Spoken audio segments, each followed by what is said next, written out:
Boa tarde, bom dia e boa noite para quem estiver assistindo isso depois. Essa é a gravação da aula número 21. Vamos falar do arcano 20, o 20º arcano, o julgamento, né? Temos aí na tela agora os filmes da semana passada que foram pedidos para que fossem assistidos: As Asas do Desejo, Feitiço do Tempo e um outro filme que eu não consigo ler através da Sobre Meninos e Lobos. Sobre Meninos e Lobos e Asas do Desejo são filmes diretamente indicados pela sociedade que eu fazia parte. Feitiço do Tempo acho que tem mais a ver. Asas do Desejo também pode ser substituído lá pelo Cidade dos Anjos lá, né? Também tem o mesmo enredo. O problema é que Asas do Desejo ele tem um fundo mais filosófico, né? Então ele vai trazer pra gente o renascimento de uma forma mais intensa. Já o problema da reavaliação ali, tanto um quanto o outro vai, um de forma mais bem-humorada e o outro mais de forma mais... São filmes muito legais, recomendo, assistam quando estiver falando a respeito do julgamento. É um excelente arcano, né?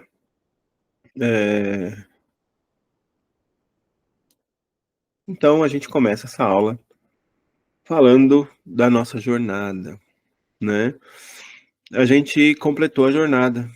No fim das contas, a gente conseguiu. Hoje completa-se a segunda roda, né? Chegamos na metade com a primeira roda. E agora damos 2 voltas na roda, né? O renascimento de cada um de nós. Somos 2 vezes nascidos, né? Os Duichas. Então a gente tem... a gente viveu a experiência do mago de uma forma mais intensa e mais física, né? Depois a forma da força, experiência da força. A imperatriz, a sacerdotisa, o enforcado, a imperatriz e a morte, né?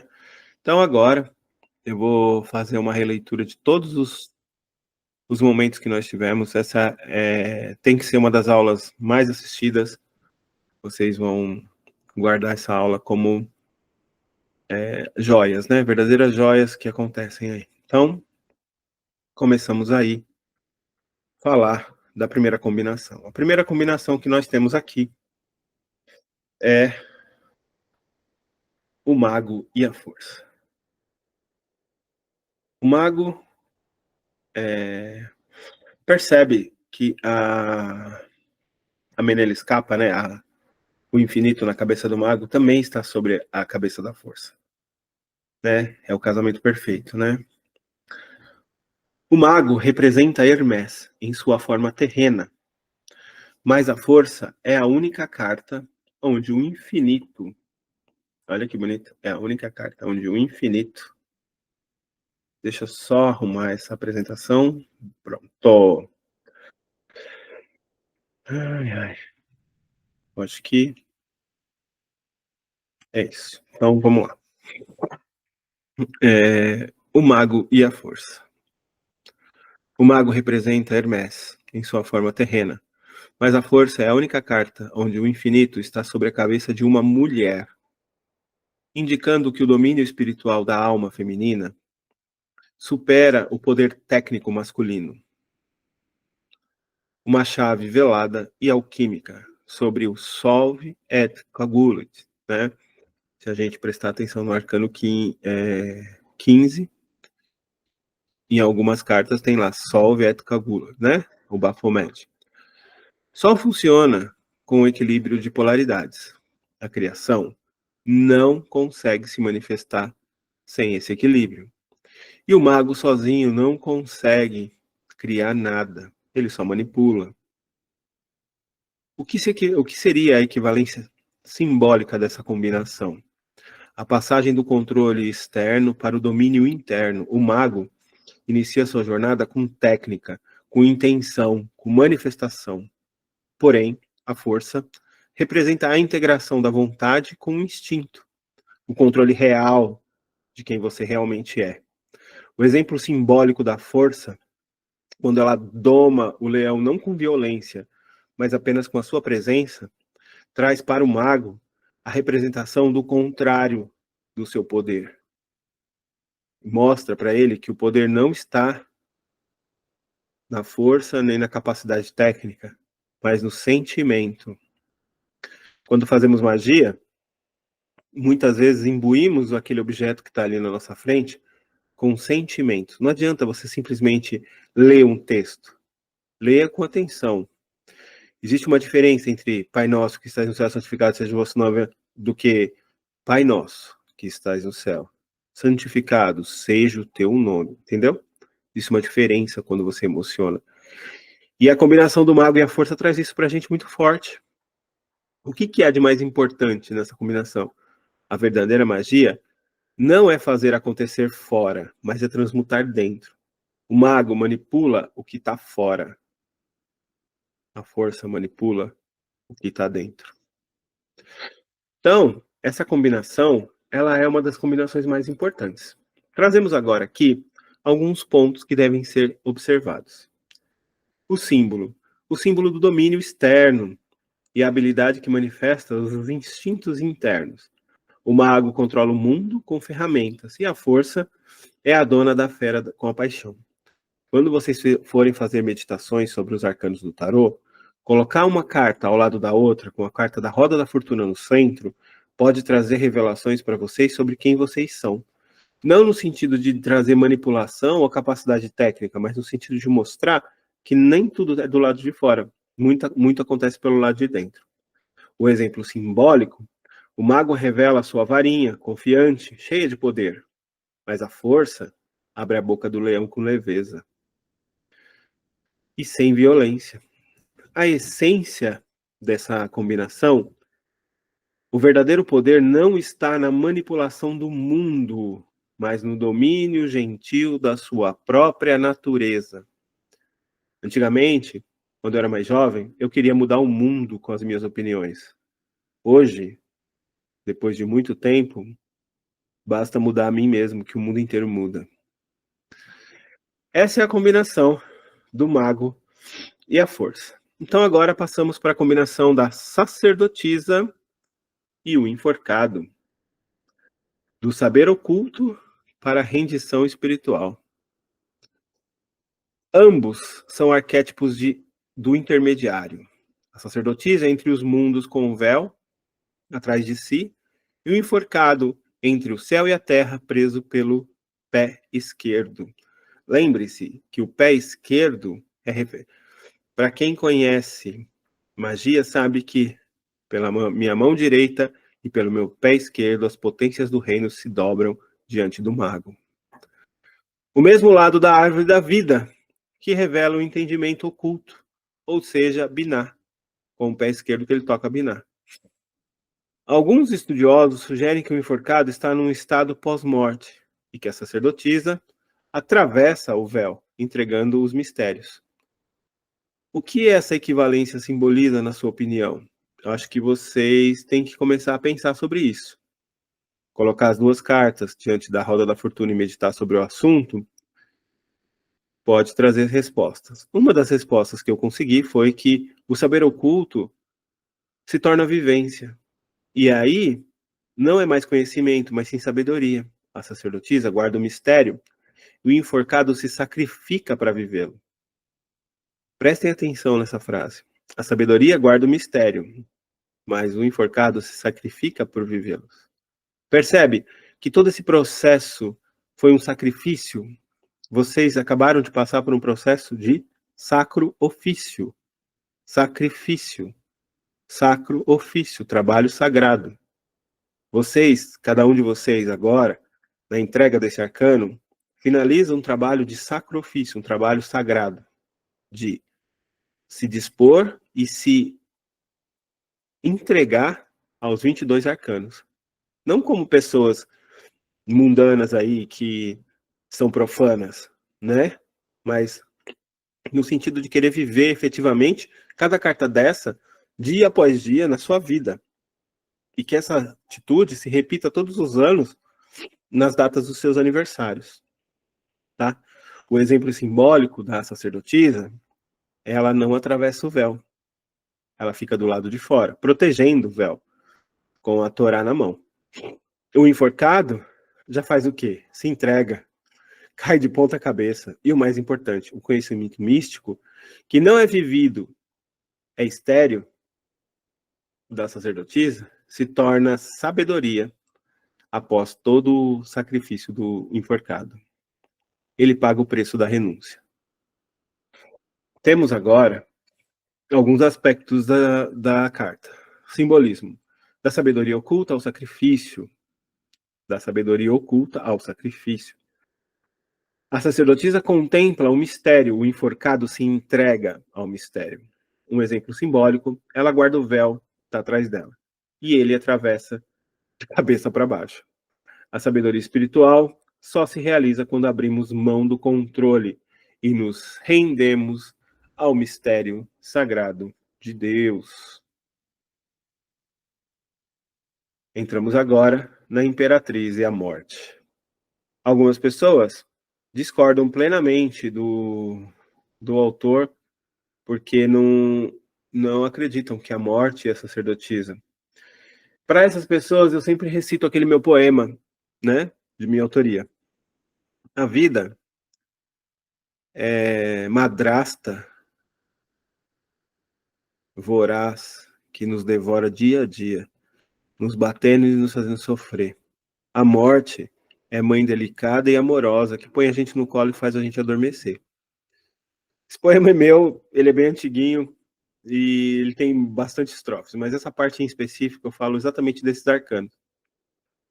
Que a sacerdotisa, ela simboliza isso. Ela parece a mãe amorosa, ela é Vênus, mas ela vai te surrar, ela é a vida. Mas quem te pega no colo e te trata com amor é a morte. A morte, muitas vezes, é tida como uma coisa ruim pela saudade que ela causa nas outras pessoas, mas para a pessoa que passa pelo fenômeno, é um novo nascimento. E a morte não te acusa de nada. Ela só fala o seu destino. Se você conseguiu viver uma vida boa, formando um espírito decente e uma alma bem sólida, você consegue se eternizar e agora você não precisa nascer novamente. E mais, se você não conseguiu, né? Ambas, tanto a morte quanto a imperatriz, representa o útero, né? A imperatriz como o ventre da criação e a morte como o útero cósmico da regeneração. A foice da morte é um símbolo lunar, como o ventre feminino. Nessa carta até não tem a foice, mas todos os arcanos têm a foice. A maioria dos arcanos tem a foice. O segredo do tarô é que a morte também é mãe, como uma deusa que muitas vezes é mal compreendida. Na Índia temos a deusa Kali, ou símbolo da noite negra da alma, que prepara o nascimento da luz. O que essa equivalência simboliza no ciclo atual de existência que estamos? O ciclo completo da vida e da morte, o nascimento, transformação. A imperatriz é o ventre da criação e a morte é o ventre da transmutação. Uma coisa importante que todos nós temos que entender é que ambas são associadas à fertilidade, mas uma gera a carne e outra gera o espírito. Vamos lá, mais uma vez. A imperatriz e a morte são associadas à fertilidade. Ambas geram vida. A imperatriz gera a carne, a morte gera o espírito. Então comecem a olhar 2 de novembro com novos olhos. O que há de mais importante? A morte não é o oposto da imperatriz, mas um complemento. Todo mundo que nasce tem que passar pelo fenômeno da morte. Toda a criação, para ser real, precisa se dissolver. Preste atenção nessa frase. Toda a criação, para ser real, precisa se dissolver. Tudo. Cronos é o nosso pai implacável que devora todos os dias os seus filhos. Simbolismo da criação da vida a transmutações dos ciclos.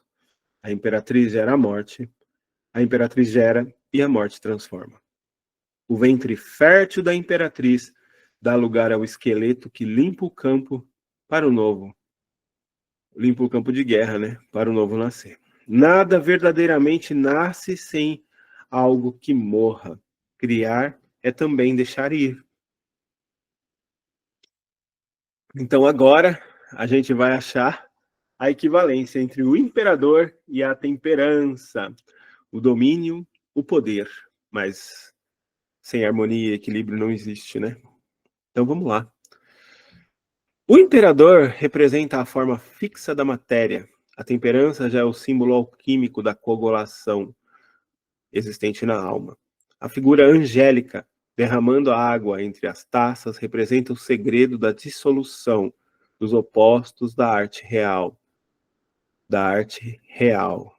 do arco real. Alguns irmãos que estiverem assistindo essa aula depois, que pertencerem a algumas escolas de iniciação, vai entender isso como referência direta, esse arcano, esses dois arcanos fazem referência direta a um rito muito antigo e muito bonito, de todos o mais bonito, que é o rito do arco real. A alquimia espiritual. A verdadeira alquimia espiritual acontece a partir do arco real. A temperança, portanto, é o imperador iluminado, configurado com a consciência divina.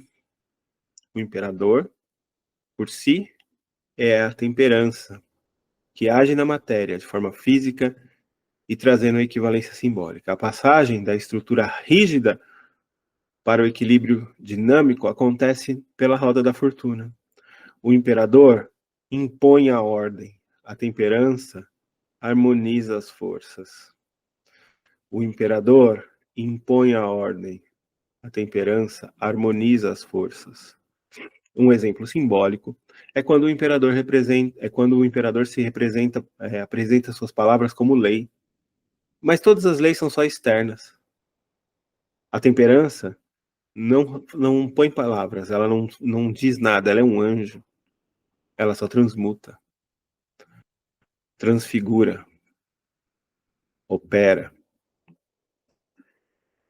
O exemplo mais interessante disso tudo é que, sem a abertura à mudança, o imperador vira tirano e a temperança vira o domínio. Então, não podemos deixar que nenhum deles nos controle, tá? Tanto o imperador quanto a temperança. O imperador e a temperança. Seu símbolo da autoridade fixa e flexibilidade consciente, o imperador impõe a ordem e a temperança harmoniza. Seu exemplo simbólico, ele segura o cetro firme e ela derrama a água na taça, no fluxo eterno da vida.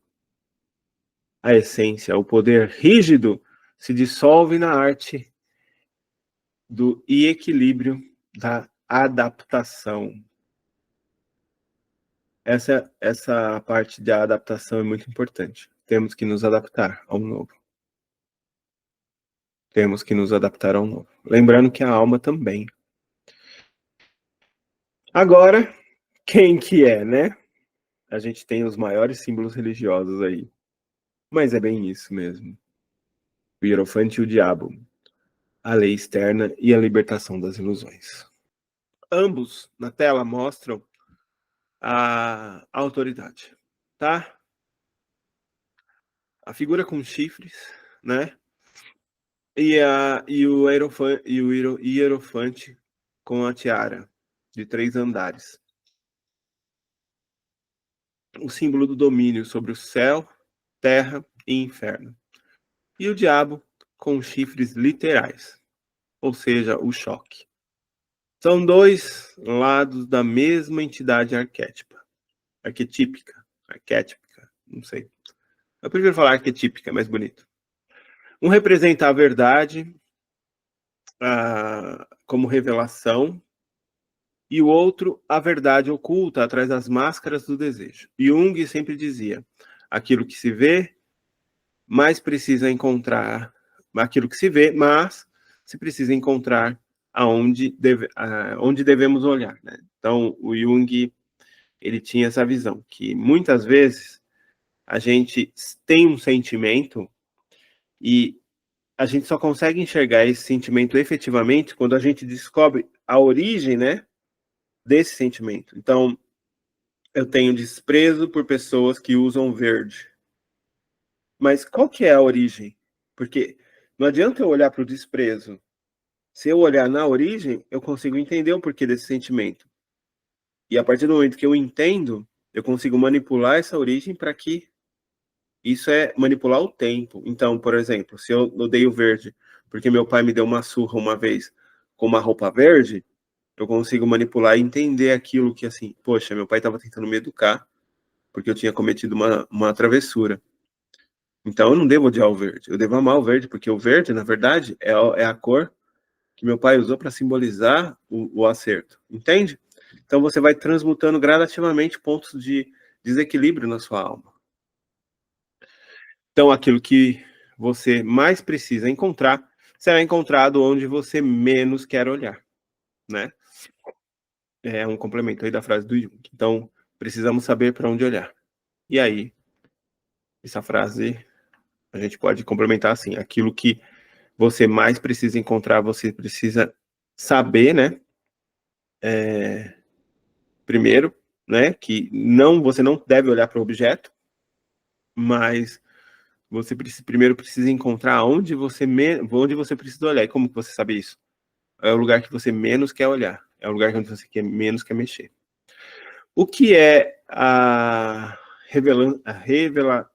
o que é a relevância simbólica dessas duas cartas? O sagrado e o profano como um espelho. O hierofante representa o dogma e o diabo a tentação da sombra. Ambos usam coroas e chifres. Ambos ligam aos humanos. Uma pela obediência e outra pela transgressão. O que há de mais importante? Toda crença não examinada se torna prisão. Toda crença não examinada se torna prisão. O diabo revela que o hierofante esconde. Sem liberdade interior, a religião é apenas controle. Eu vou ler de novo. O diabo revela o que o hierofante esconde. Sem liberdade interior, a religião é apenas controle. Não estou criticando as religiões, mas que todas as religiões possam propiciar liberdade para as pessoas, né? Então agora a gente vai ler o simbolismo. Da doutrina oficial, a libertação da ilusão. O hierofante ensina o dogma e o diabo desafia as prisões. O mestre sagrado ensina o trono, o diabo também, correntes frouxas. Ilusões que aceitamos. Ou seja, né? Muitas vezes a pessoa está escrava da religião ali porque ela quis, né? Ninguém obrigou ela a entrar numa igreja. Às vezes é preciso desafiar a norma para encontrar a verdadeira liberdade espiritual. Muitos que vão fazer esse curso de tarô no futuro, mesmo que essas aulas se percam pela internet, sintam-se abençoados por ouvir isso. Às vezes é preciso desafiar a norma para encontrar a verdadeira liberdade espiritual. Eu não estou falando para vocês ir contra o seu líder espiritual, mas que você questione a respeito das atitudes dele. Isso se referente, sim, a pastores abusivos, mas também a pai de santo, todos os líderes espirituais, tá? Questione, sempre. E se a pessoa não tiver um bom argumento para expressar o porquê que ela pede aquele comportamento, reavalie sua fé. Bom, e agora a gente entende por que os enamorados é uma carta tão complicada e tão chatinha de lidar. Por que o enamorados ele fala tanto de escolha? Porque o enamorados é a antecessão da torre. O enamorados é a torre da escolha para o colapso. Né? Da escolha ao colapso das falsas estruturas. Enamorados e a torre. Da escolha ao colapso das falsas estruturas. Os enamorados muitas vezes são lidos como um romance. Não podia ser menos verdade isso. O simbolismo mais oculto aqui é a escolha entre dois caminhos, o caminho iniciático e o caminho profano. A torre é o destino de quem escolhe com base em ilusões. Ambas cartas têm um raio, né? Nos enamorados é o raio do Cupido. Porque nessa carta em específico do Waite não tem. Mas, assim, entenda que existe muito arcano que tem o Cupidinho lá com a flecha, né? E é o raio do Cupido que refere ao coração da torre. O raio, na carta no arcano 16, cai do céu, que destrói a construção dos falsos egos, né? É o mesmo raio. Um une e o outro despedaça. A dualidade da alma. O que essa equivalência nos mostra, né? O que a equivalência da carta do Waite, a gente pode entender isso como o anjo expulsando os dois do paraíso, né? Porque ele fala muito mais de Adão e Eva, né? E o que essa expulsão do paraíso, né? E a queda da torre tem a ver? A escolha entre o amor verdadeiro e o auto-engano. Os enamorados escolhem a torre e destrói tudo que foi feito. Por quê? Porque fazem isso por apego e ilusão. Muita gente entende que a Eva enganou o Adão, dando a maçã para ele comer, mas não, ele comeu propositalmente, porque ele não queria se separar da Eva. Aí você fala, nossa, ele amava a Eva. Não, ele sentia tesão por ela. E aí ele não queria perder a fonte de prazer, né? Ou seja, tudo errado. Eles já estavam expulsos do paraíso, eles só não sabiam ainda. O raio do amor, que refere-se ao coração, que atinge o coração, ou seja, a expulsão do paraíso, e o raio da torre, que fere o ego construído. Entenda que o amor não confronta a verdade, mas fala do que realmente é a verdade. A torre é o fim inevitável de todas as escolhas feitas sem a verdadeira consciência. Ou seja, né? Entendam que o Adão fez foi escolher pelo prazer. Por isso que a gente está aqui hoje. Mulheres que sentem dor de parto, matem a Eva, xinguem a Eva. Homens que são obrigados a acordar cedo de manhã para ir trabalhar, odeiem o Adão. A culpa é dele. Das escolhas conscientes, a queda nas ilusões. O amor livre, a torre destrói os falsos vínculos. O amor é livre e a torre destrói os falsos vínculos. O casal se olha com pureza, a torre rui sobre os raios que libertam. Quando as escolhas não são feitas com a verdade, a vida nos obriga a começar do zero. Tá bom já de torre, né? Vamos falar de cartas mais interessantes. O carro e a estrela. Da conquista externa à esperança da cura. O carro é a única carta onde o ego acredita estar no controle. A estrela, nua, derrama suas águas, símbolo do ego dissolvido. A coroa do carro é cúbica.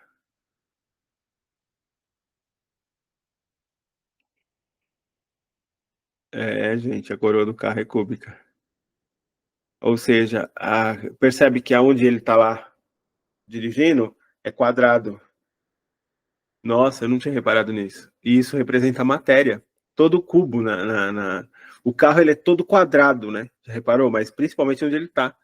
Isso representa a matéria. Enquanto a estrela é o arquétipo da iniciação aquariana, o conhecimento pós-racional, a intuição. Agora não temos mais um, então eu posso elogiar, né? Vocês aquarianos estão no momento mais maravilhoso que vocês podiam ter nascido. A gente acaba de sair da era de peixes e iniciamos a era de aquários. Para os aquarianos, é como se você estivesse se sentindo em casa. É como se você estivesse sentindo que a vida tem um gracejo a mais.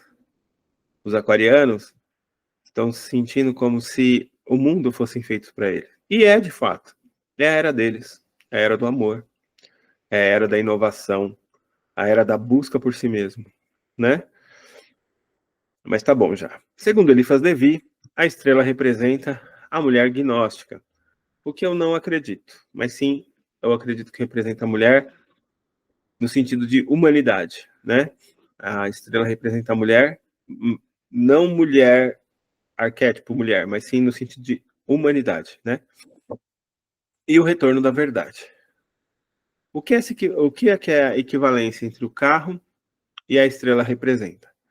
Da vitória ilusória, né, a entrega ao real. O carro é a conquista. E a estrela se despede na necessidade de conquistar. Essa frase é meio bonita, né? Isso aí é do Jung. O carro é a conquista. Mas a estrela se despede da necessidade de conquistar. O carro avança com armadura e a estrela está nua. O triunfo que não se rende à verdade interior é vazio. E a estrela é o momento em que o herói deixa de lutar e começa a servir. Eu não vou nem falar de Cristo, né? Vamos lá. O carro é conquista material e a estrela é conquista espiritual.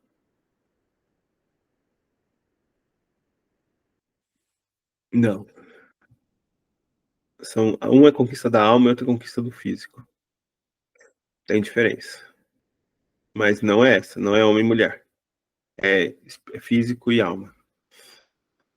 Da conquista exterior à esperança interior. Olha lá. O carro corre triunfante, a estrada desnuda, a estrela desnuda e se reconecta com o cosmos. Exemplo simbólico: o guerreiro que avança e a mulher se entrega às águas, à terra e ao céu. Depois da vitória, é preciso parar e lembrar por que lutamos. A cura está na alma e não no troféu. Isso a gente tem que falar toda vez, para todo mundo que ganha alguma coisa, a gente tem que falar: a cura está na alma e não no troféu. Sempre guarde essa frase para falar para quando o cara estiver lá pulando de alegria lá no pódio, lá no número 1, você fala assim: cara, deixa eu só te falar uma coisa, a cura está na alma, não no troféu. É importante. E agora a gente vai falar de duas cartas da ordem à ilusão inconsciente e profunda, né? Inconsciente e profundo. A ordem da justiça é uma ordem fria, tá? A justiça é o que a gente chama de Da'at, né? No Egito. Da'at é só uma pena, não esqueçam disso, tá? É a deusa, né? Emplumada da justiça, mas Ma'at por si só é só a pena. Justiça, ou Ma'at, que pensa a alma, né? Que se julga, né? É isso. A lua, porém, é o julgamento antes do julgamento. O corredor sombrio da alma entre os mundos. A carta da lua representa a prova iniciática da ilusão. Os cães, a lagosta, o pântano. Quem não purifica seus sentimentos em Tiferet, a beleza, se perde por aqui. Lembra? A lua é um pequeno eclipse. A gente já passou pela noite escura da alma. Qual que era a carta da noite escura da alma? Lembra? A gente passou pela carta da noite escura da alma, mas a lua é só um eclipse para lembrar você que existe, né? A justiça é a lei do mundo visível e a lua é a lei do mundo astral. O que essa equivalência simboliza? A justiça visível versus a verdade inconsciente da lua. A justiça pesa os fatos. A lua revela o que está escondido nos instintos. A justiça é a letra que mata muitas vezes, mas a lua pode ser o espírito que vivifica. A balança não funciona no escuro. A balança não funciona no escuro. A verdadeira justiça só acontece quando os mecanismos ocultos da psique são enfrentados. Caso contrário, é apenas moralidade e superficialidade. O símbolo do julgamento racional ao mergulho no inconsciente. A justiça corta com clareza. A lua nos testa com sombra. A espada da justiça brilha reta. Na lua, o lobo e o cão uivam na incerteza.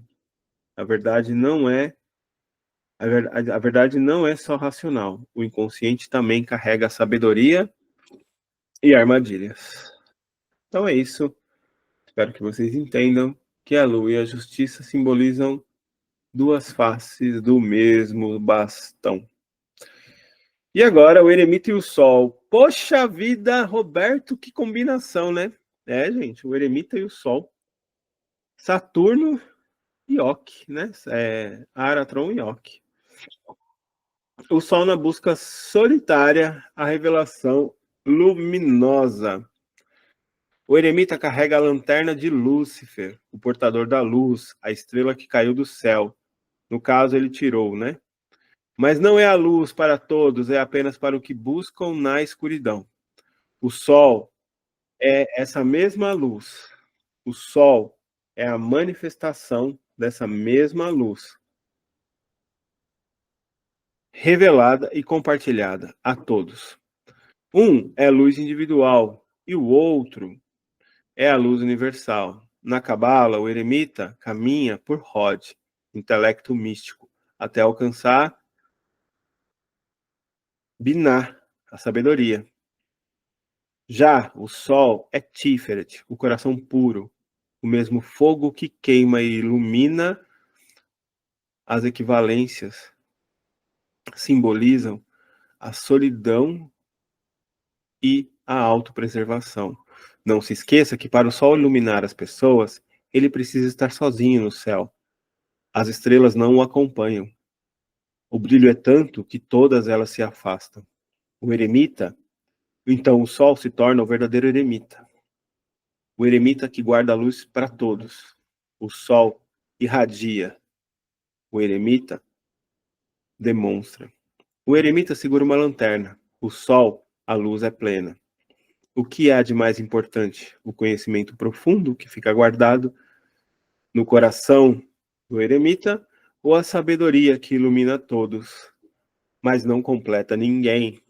Então é isso.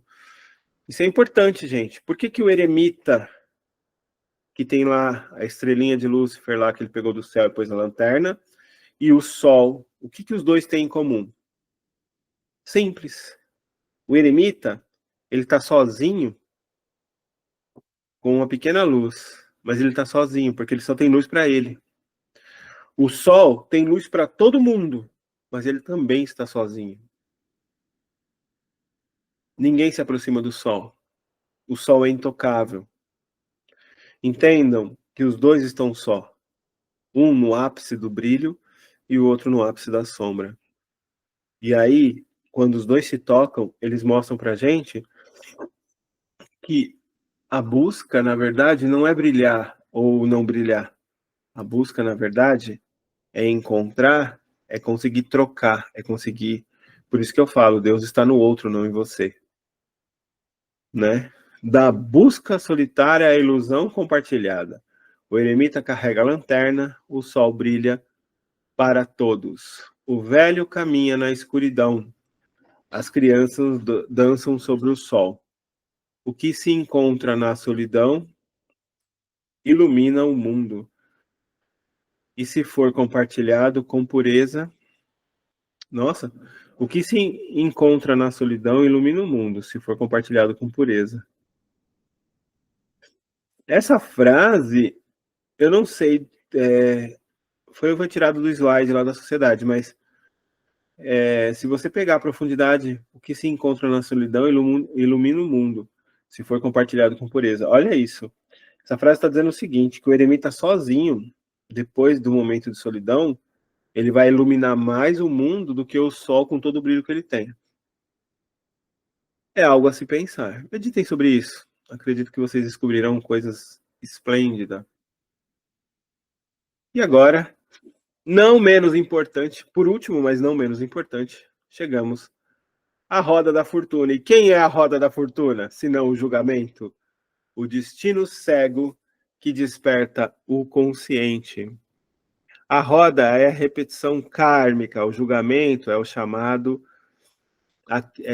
de quebra da roda. Então, vamos lá, vamos entender como que esse processo se dá.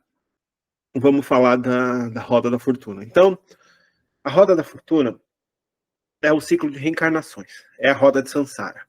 Você está lá, errando e tentando, errando e tentando. Então, toda vez que você comete um erro, você é julgado e colocado para viver de novo na roda, para que daqui aquele período, 7 anos, né, que a gente normalmente acredita que 7 anos, você vai passar pela mesma situação novamente. Então, se você criar um diário, e aí você for anotando as coisas mais importantes que aconteceram na sua vida, você percebe que em 7 anos grandes eventos acontecem, né?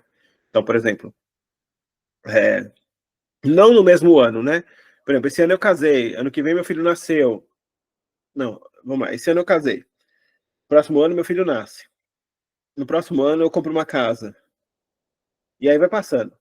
Aí, no 7º ano, meu casamento vai passar por uma prova. Talvez eu me separe. No outro ano, meu filho vai viajar comigo. Entendeu? Então, eventos vão acontecendo de 7 em 7 anos.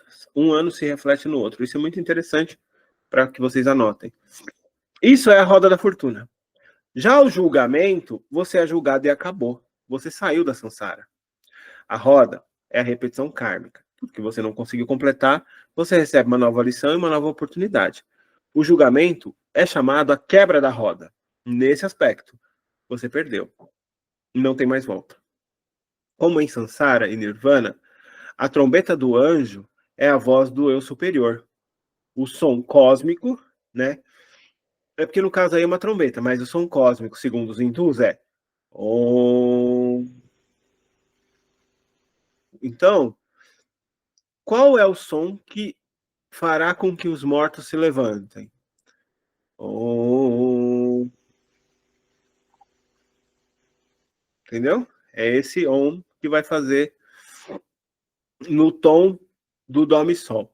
É o globo azul lá, o exercício que eu tanto falo para vocês fazerem. Os mortos ressuscitam em linha reta e não mais em círculos infinitos. A roda representa o tempo, o julgamento e a nova oportunidade. O que essa equivalência simboliza? O ciclo cego à liberdade consciente. A roda gira sem controle e o julgamento quebra essa roda. A trombeta do julgamento é o primeiro som que interrompe o giro da roda. O que há de mais importante na vida? A roda representa a repetição kármica, os eventos acontecendo inúmeras vezes para que você aprenda. Já o julgamento é a oportunidade rara que você encontra de sair desses ciclos, não para se escravizar, mas como libertação. Uma voz que só quem está pronto para ouvir consegue ouvir. Então, quem tem ouvidos que ouça. A roda da fortuna e o julgamento. E eu não coloquei especificidade. O destino cego e o despertar consciente. Do ciclo cego do destino ao despertar consciente, a roda gira, o julgamento chama a responsabilidade e o renascimento. Criaturas presas à roda versus almas subindo ao toque da trombeta, que muitas vezes é o Om. Chega um momento em que paramos de girar com o mundo e escolhemos acordar com Deus. É isso. Então agora a gente passou pelos 22 arcanos do tarô e no final a gente descobre uma única coisa, que é a única forma de terminar esse arcano de forma suave, para que esses arcanos não se repitam nunca mais, é quebrando a roda do renascimento e karma. Então eu peço, né, saquem a sua caneta, o seu lápis e comecem a fazer as anotações. Eu acho que no primeiro momento, em cima do arcano, percebe que todos os arcanos têm uma frase, né? Alguns poucos arcanos eu não coloquei a frase propositalmente, né? E aí, em cima da linha, lá tem um... Então, vocês vão escrever assim, ó. Tudo vai dar certo, de uma forma muito melhor. Escrevam essa frase lá em cima, no alto da apostila, tá? Nesse lugar aqui, ó. No alto da apostila, deixa eu ver se eu consigo mostrar aqui mais perto. No alto da apostila, tem um espaço aqui. Escrevam aqui, ó. Tudo vai dar certo, de uma forma muito melhor, tá? Tudo vai dar certo, de uma forma muito melhor. Então é isso, tá? Então agora a gente começa com a interpretação das 12 casas, né? Vamos salvar Atena. O julgamento, o arcano 20, o renascimento e a reavaliação. Na casa 1, traz pra gente o seguinte sentido. Essa pessoa acabou de passar por uma mudança muito grande. Ou um processo de perca, ou um parente que morreu, ou, sei lá, uma mudança de casa muito traumática.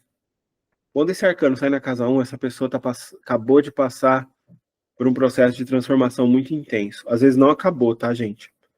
Esse arcano na casa 1 é isso. Ele traz significado de transformação, como foi dito aí na aula, tá? Esse arcano na casa 2, na parte de finanças, é ganho que pode vir tanto de estado de trabalho, é um ganho, né? Que pode vir através de um trabalho, de uma coisa assim que a pessoa não esperava. Mas eu percebo que esse arcano na casa 2, ele está muito mais relacionado à herança. Porque das poucas vezes que saiu esse arcano na casa 2, a pessoa recebeu uma herança, tá? Isso na mesa aqui comigo. E aí, assim, agora eu já até falo pra pessoa, falo, você tem risco de receber uma herança aí. Então, mas é algum ganho financeiro que ficou pendente e vai ser recebido, tá? Normalmente é isso. A gente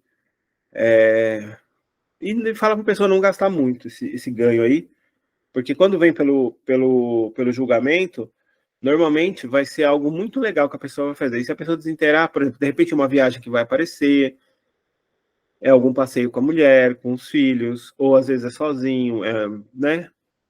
Uma pessoa que saiu isso foi aquele Lucas, foi um cara que nem era meu cliente, mas aí ele estava com um amigo e saiu essa carta no julgamento. E eu fiquei pensando o que seria, né?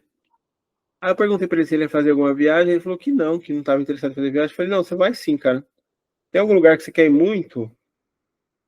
Aí ele falou assim, eu quero conhecer a Índia, eu acho que era isso, uma coisa assim. Eu falei, você vai receber aí uma grana, você guarda essa grana para você ir. E aí virou piada, né? A gente brincou e tudo. Demorou mais de 3 meses até, foi 3 meses e pouquinho. E realmente ele recebeu uma grana e ele veio em mim depois perguntar o que ele devia fazer com o dinheiro. Falei, cara, guardar e fazer a sua viagem. Porque tinha saído lá na 9 carta de viagem, tinha saído o julgamento aí na casa 2. O julgamento, o arcano 20, na casa 3, é um momento de esclarecimento. É um momento daquela conversa difícil.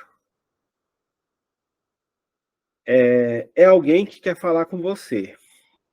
Né? Alguma conversa difícil que você tem que fazer. Pode ser também alguma coisa relacionada a uma pessoa querendo te dar uma lição. Ou não, né? Ou pode ser só uma pessoa querendo te falar, eu sou apaixonado. Em algumas vezes sai assim, quando uma pessoa quer se declarar para outra, e sai essa carta aí, você pergunta, você quer se declarar para alguém? Se não for, fala assim, então, alguém está querendo se declarar para você, tá? Ou tem algum negócio bom chegando, tá? Saiu essa carta na casa 3, tem alguém querendo ter uma conversa difícil com você. Uma conversa difícil no sentido assim, não numa coisa ruim, mas é uma conversa difícil de ter. Ou é uma declaração, ou é algo que você... Ou é um conselho muito pesado, né? Às vezes você vê seu amigo lá errando, aí você quer dar uma chamada nele. Mas é isso, é alguém querendo ter uma conversa difícil com você, tá? Esse arcano na casa 4, o julgamento na casa 4, é um encerramento de ciclo emocional. Eu percebo que esse arcano na casa 4 fala muito de uma casa bagunçada. Ou é uma casa que está tendo reforma, ou alguém veio morar na casa, algum parente veio dormir lá na casa, ou a família tá meio desestruturada, é uma casa bagunçada. Então é isso, é uma casa karmática, é uma casa de bagunça. Se sair a força em alguma outra leitura na casa 6, depois desse arcano, pede para alguém dar uma enxergada na casa para ver se não tem nenhum espírito lá.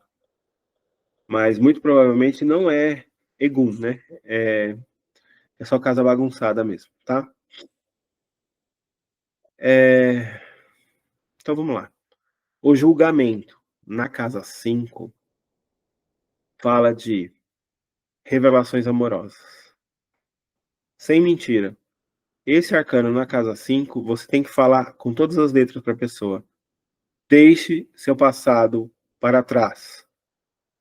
É isso. Esse arcano na casa 5 é a pessoa que tá lá, que nem uma trouxa, amando o ex, e o ex nem lembra que a pessoa existe.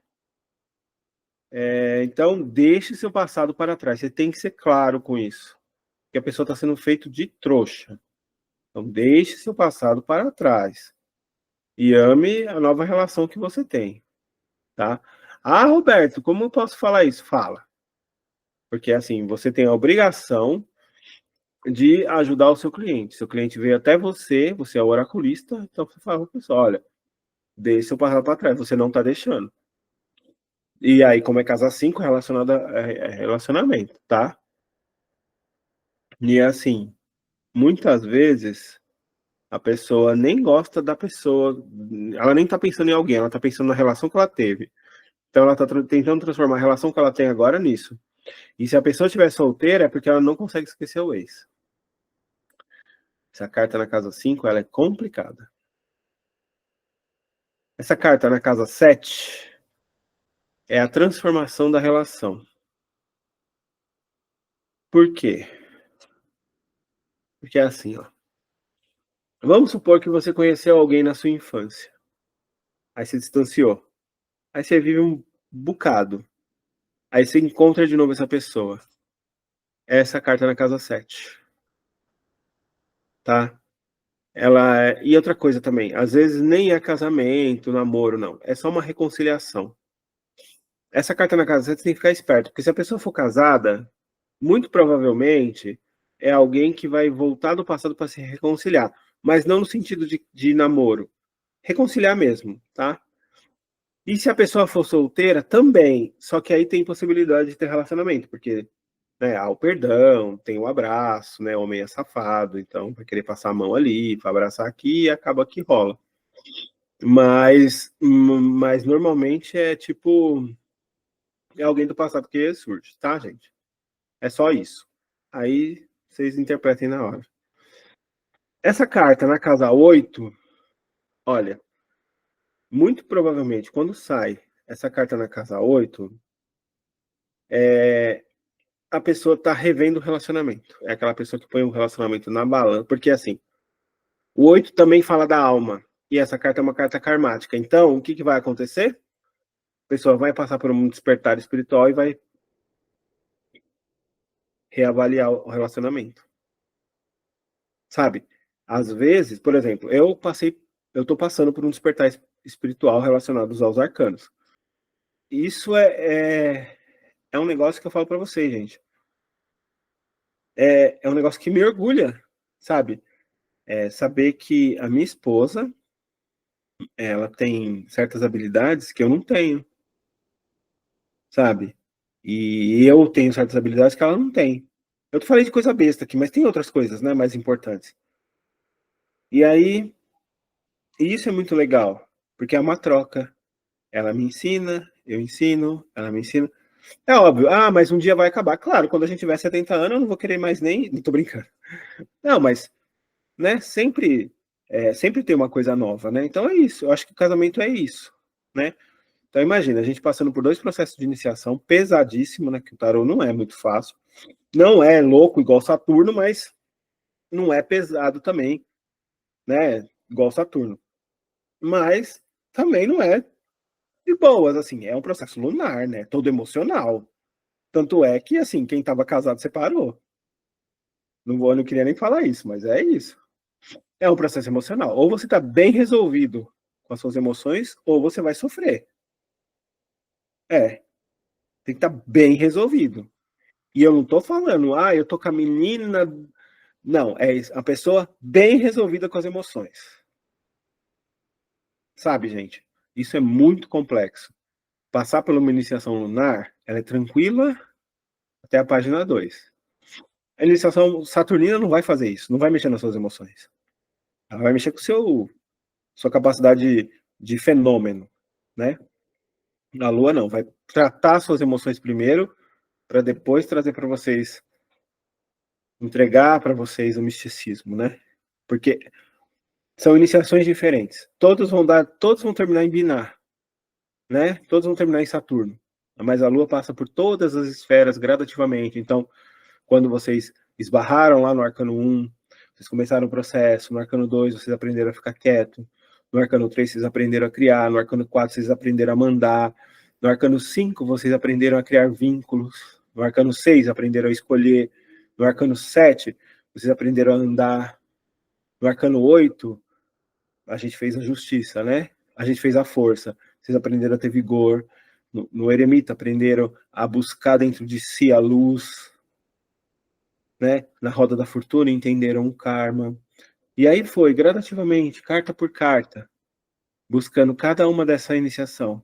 Quando você puxar os arquétipos para uma pessoa e você bater o olho, poxa, saiu a roda da fortuna na primeira casa do Peladã.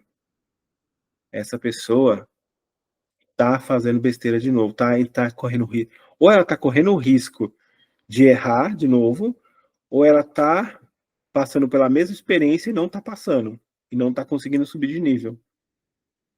Sabe? Vocês bater o olho e agora vocês sabendo que existe uma relação entre o mago e a justiça, que existe uma relação entre a imperatriz e a morte. Quando a imperatriz sair na casa 2, você sabe que na verdade ali é o arcano da morte.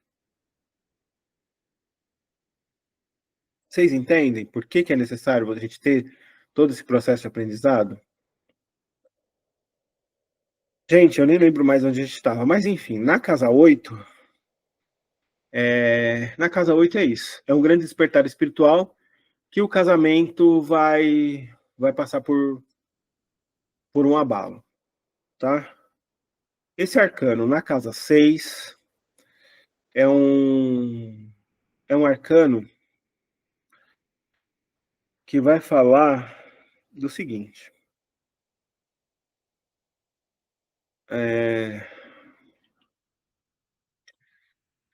Uma pessoa que saiu esse arcano na casa 6, ela tem um chamado espiritual.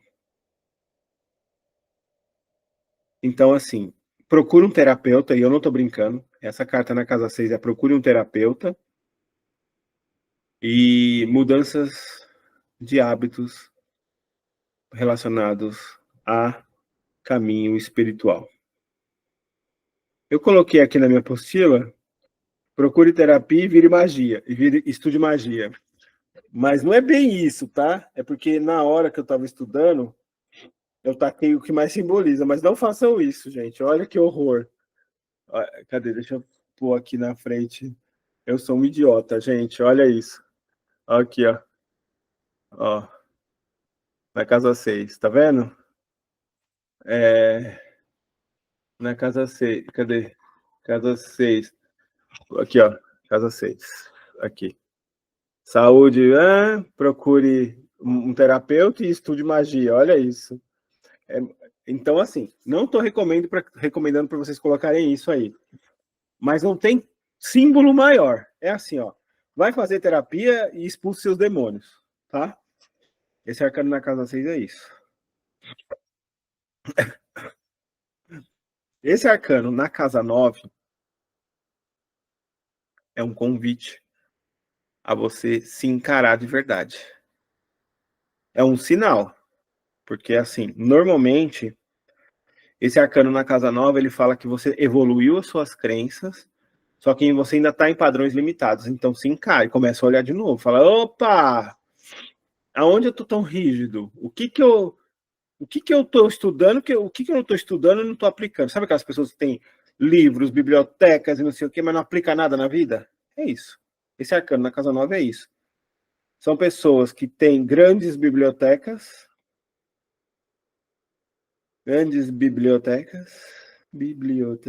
eu vou até escrever aqui, porque bibliotecas, e para quê? Né? Se não usa. É isso, tá? Esse arcano na casa 10 é mudança de trabalho, tá? É uma prova, é algo que vai surgir para vocês e você vai... E aí também pode ser uma questão assim, será que vale a pena eu continuar nesse trabalho? Porque também pode ser tanto uma prova que vai chegar que vocês vão fazer, não é garantia de sucesso. Pois pergunta nas 3 cartas. Essa é uma prova que chega, não é garantia de sucesso, tá? Ou é você mesmo se questionando, será que vale a pena esse trabalho? Então saiu essa carta na casa 10 e você fica, será que vale a pena esse trabalho? Entendeu? Ou então uma prova que vai chegar para você galgar a carreira, tá? Esse arcano na casa 11 é a pessoa que tá presa lá nos fantasmas dela, né? É uma pessoa que fica lá buscando renovação em grupo social, que tem que fazer amigo, e blá blá blá. Mano, não. Você se arruma sozinho. As pessoas, elas podem te dar uma ideia, te dar uma força, mas são pessoas, estão fora. Tem um negócio olhar para dentro. A roda da fortuna é a mudança por fora. O julgamento é a mudança por dentro, quando você vai ser escolhido. Então, o que eu não devo fazer mais para não ter que passar de novo por isso? Qual é a escolha correta que eu devo fazer agora? Tá? Ah, Roberto, mas é uma casa de amigos. Será que não está falando de você filtrar as amizades? Se distanciar um pouco desse povo? Mequetrefe? Pensa bem assim, tá? Fique mais sozinho. Porque ela vasculha todas as áreas daquela vida. No futuro, quando a gente for começar a estudar as mandalas efetivamente, a gente vai fazer mandala para pergunta. Então, por exemplo, eu vou colocar um objeto aqui em cima da mesa e vou falar assim, ó. Tirem uma mandala para saber que objeto é esse. Entendeu? E aí, o pau vai quebrar. Mas aí é sobre objeto, gente. Objeto não vai causar um karma. O máximo que vai acontecer é um copo quebrar, uma vassoura não varrer mais, sei lá, um livro pegar fogo. É isso. Cuidado quando vocês forem ler sobre pessoas. A pergunta é muito séria. Se vocês baterem certinho mesmo o tarô, vocês estão abalando lá na caixa da pessoa. Tá? Então, evita de pessoas. Procurem ler só. Vamos começar a aprender primeiro lendo objetos. Aí, quando a gente tiver bem de interpretação, aí a gente começa. Aí a gente pode fazer besteira, fazer umas perguntas bobas, assim, tipo, hoje eu vou ser feliz? Sabe, essas coisas. E aí depois a gente começa com as coisas mais sérias mesmo, que aí para acessar o IBEURU mesmo, a caixa, né? Aí eu tem que ter bastante cuidado, tem que ter vela acesa, copo d'água, tem que ter tudo, tá? Não façam leitura sem copo d'água e vela acesa, porque vocês têm que aquecer primeiro o espaço lá para vocês entrarem e tem que ter um copo d'água para segurar a bucha que vai vir. E a água segura para vocês não pegar o carrego, tá? Inclusive, é uma prática que eu tinha, já não tenho mais, já faz tempo.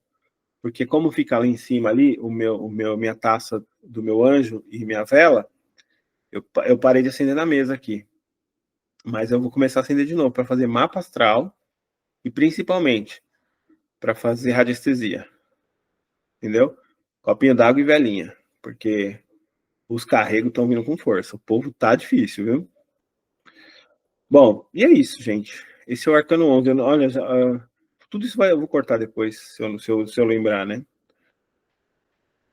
O julgamento na casa 12 é. Ó, o julgamento na casa 12 é a carta. É a carta Coringa, é a carta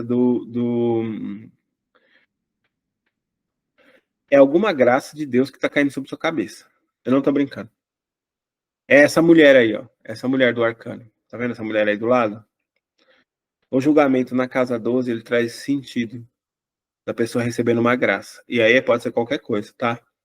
Alguma coisa boa tá para acontecer na vida da pessoa. Não ignore os chamados, tá? Julgamento na casa 12 é isso, é uma coisa muito boa, pronto para acontecer. Boa mesmo, assim, não é coisa pouca não. E o julgamento na casa 13, na casa do meio, né, a 10 amplificada, o MC, vai falar de aprenda a confiar em si mesmo, né? É uma carta que fala de você entender que você é fruto de uma família, é fruto de um aglomerado de pessoas, tá bom?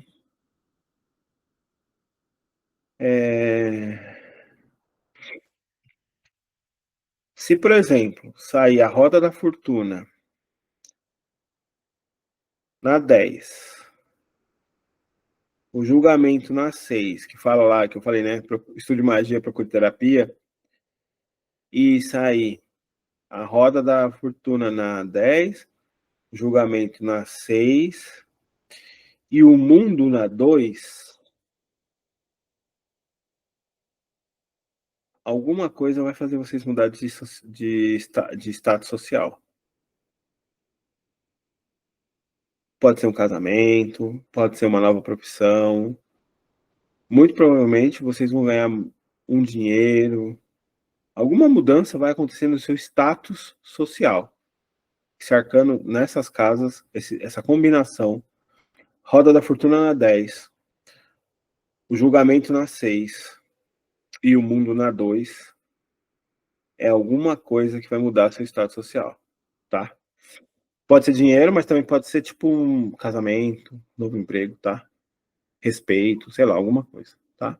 Então, só queria falar dessa combinação porque já saiu para mim essa combinação, eu nem não dei muita atenção e a pessoa efetivamente mudou. Então, é isso, falamos das 12 casas, falamos das combinações, falamos de como.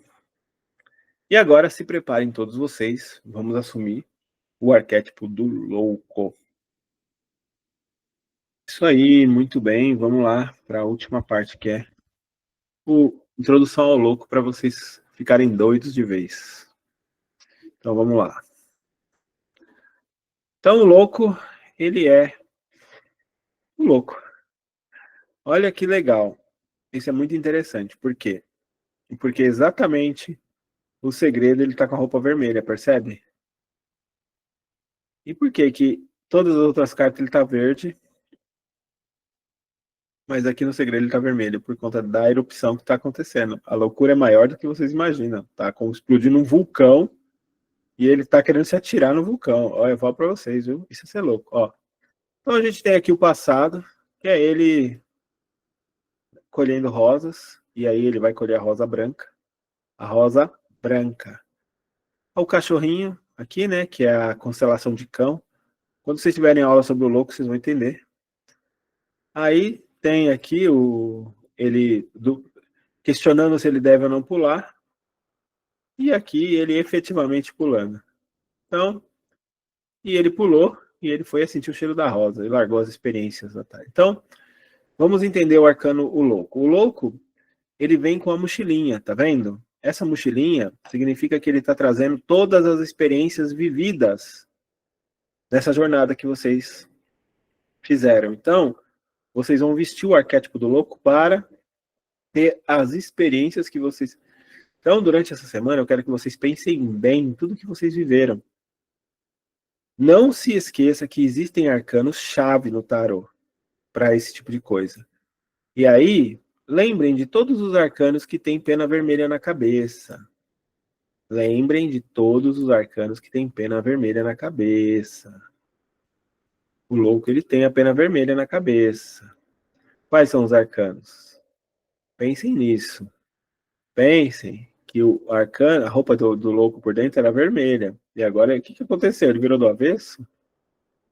Então, o segredo do arcano, a New Vision, não está falando só de uma nova visão, mas está falando de uma nova postura diante do que está acontecendo. Então, relembre de todas as vezes que vocês viram um arcano na frente de vocês, tá? Isso é importante. É importante mesmo que vocês tenham a visão além do alcance. E agora, sobre essa semana, eu quero que vocês façam o seguinte exercício. Hoje eu confio no meu sagrado, mesmo que a mente não entenda.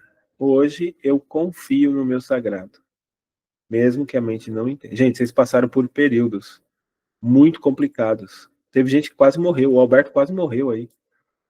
Então, assim, e por que vocês não morreram? Por que vocês conseguiram chegar até aqui? Por causa desse cara aqui, ó. Quem que é esse cara?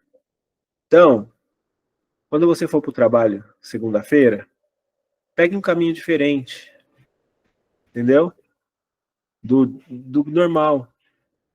Quando você for falar não para alguém, faz sim, só para ver o que acontece, tá? Quando vocês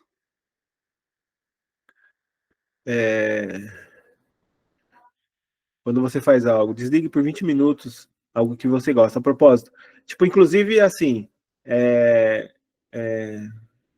quando você for assistir uma série que você está ansioso, tá? Quando vocês querem fazer, tenta se dedicar porque aqui eu coloquei desenhar, dançar, cantar, observar as nuvens, mas tipo uma série, comer um macarrão que vocês gostam, tomar um suco, demora, tenta demorar no lugar, demora, né? Demore naquele lugar. Tenta soltar o controle um pouco mais, entregue uma pequena decisão, tá? Assistir aqui, ó, assistir, onde sentar, tipo, tenta ser mais, viver a vida, tá? Escute seu corpo, não seu relógio. Em algum momento do dia, pare e siga seu impulso corporal. Poxa, tô com vontade de ir no toalete, mas eu não quero... o mundo tá quebrando aqui, peraí que eu vou dar uma acalmada, entendeu? Descansar, caminhar, sabe? Pensem bem nas coisas que vocês vão fazer essa semana. Pratique o silêncio interno. Fique 10 minutos em silêncio total, sem música, sem celular, sem estímulo. Apenas observe. Gente, isso recupera qualquer coisa. Às vezes eu tô fazendo uns negócios aqui, tô sob pressão, vou lá e fico 10 minutinhos, só 10 minutinhos sobre um silêncio aí, ó. E vista algo diferente, tá? Faça isso, cante. A gente não tá falando de endoidar? Endoide, né? Mas também não é para ir lá para o trabalho com uma meia de cada cor. Apesar que não, vai com uma meia de cada cor. sei lá, só cuidado para também não. É para ser diferente, não ridículo, tá? Pensem nisso, tá? Tipo assim, não é para ir com tênis de cada pé, é diferente, entendeu? É para ser diferente, não ridículo, tá? Mas é isso. A experiência da semana é essa. É só você ser você mesmo que você passa.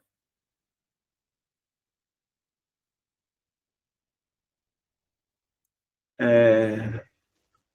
E aí, os filmes que eu indico para vocês, tá? É os dois aspectos do louco. A inocência, que é como vocês estavam antes. No caso do pessoal do grupo aqui, é tentar ser o mais normal possível, né? Pra ser louco é você tentar ser o mais normal possível. Ó, duas coisas que eu indico para vocês. A intolerância, meu Deus. A inocência, através do filme A Vida de Truman, e o Hacking. Esse é um filme que fala de um retrato visceral, tá? Isso aqui é imprudência, tá? Vai falar mais da imprudência, de como é exatamente os dois aspectos, né? É para ser diferente e não ridículo. É para ser diferente e não doido, tá? Tenta fazer diferente. As pessoas não podem saber que vocês estão passando por esse processo. Você só tem que pegar e falar assim: hoje eu vou tomar uma decisão diferente. E a pessoa, por si mesma, as pessoas vão começar a perceber que você está diferente, tá? Isso para vocês entenderem que agora vocês têm mais opção. Antigamente, o que acontecia? Vocês não tinham experimentado esses arquétipos. Então, vocês achavam que as opções de vocês eram limitadas. Com esses arquétipos agora, vocês vão descobrir que as opções de vocês são infinitas. E agora vocês podem pensar assim, ó, tá bom, vou pro trabalho. Como o louco iria pro trabalho?